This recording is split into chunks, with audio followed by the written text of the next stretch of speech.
After taking sort of a break with Age of Mythology, Ensemble's back on the history train with the third title in their historical RTS series, Age of Empires 3. Now, Age of Empires 3 tells the story of the fight for the New World. But though that's the main focus, the action actually begins back in Europe. The campaign itself will tell the story of 3 generations of the Black family as they make their way from the Old World to the New World.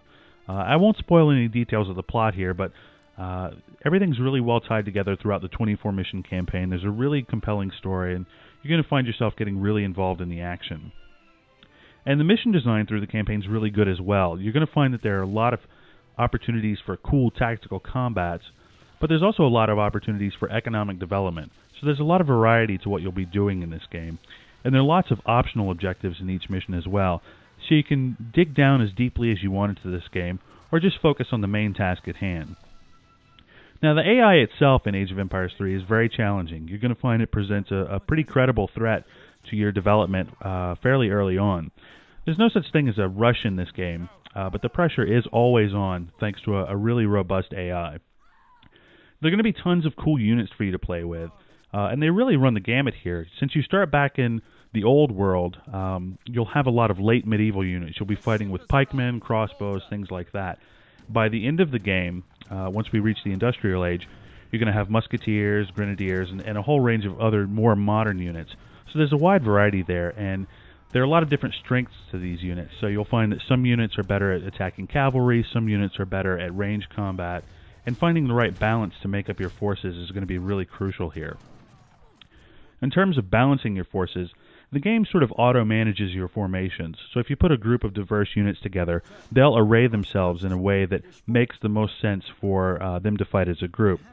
But at the same time, the battles in Age of Empires 3 still devolve into clumps of units running into other clumps of units.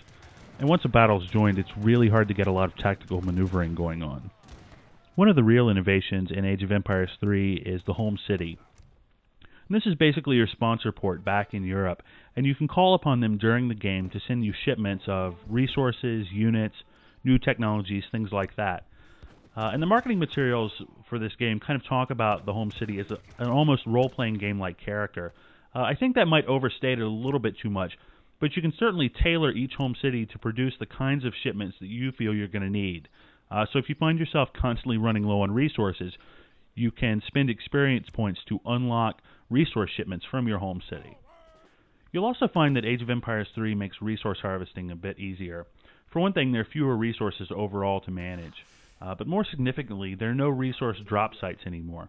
So you won't have to have your settlers go to the woods to collect lumber and then bring it back to your town center. Basically, in this game, you send them out to the forest, and as long as they're out there chopping wood, you'll be accumulating lumber back at your town center. Age of Empires 3 is a fantastically beautiful game. There are loads of detail everywhere you look in the game world, from the individual uniforms of the soldiers and their animations, to the smoke from musket fire, to cool explosions, to great water effects. Everything about this game looks absolutely fantastic. You're also going to find that there's some great multiplayer options here as well. Ensemble Studios' online service is really, really convenient, and you're going to find yourself able to jump in, find a game very quickly and very easily. Now, there aren't a lot of game types here, but there are a lot of maps, and there are a lot of different nations that you can play as, so that adds enough variety to give the game some longevity. So in the end, Age of Empires 3 feels a lot like Age of Empires 2, and that may turn some gamers off. But Age of Empires 2 was such a great RTS model that merely refining and perfecting the mechanics from the previous game is good enough for this RTS veteran. If you're a fan of RTS games, this is definitely one you're going to want to check out. And the Spanish captured the rest. Help!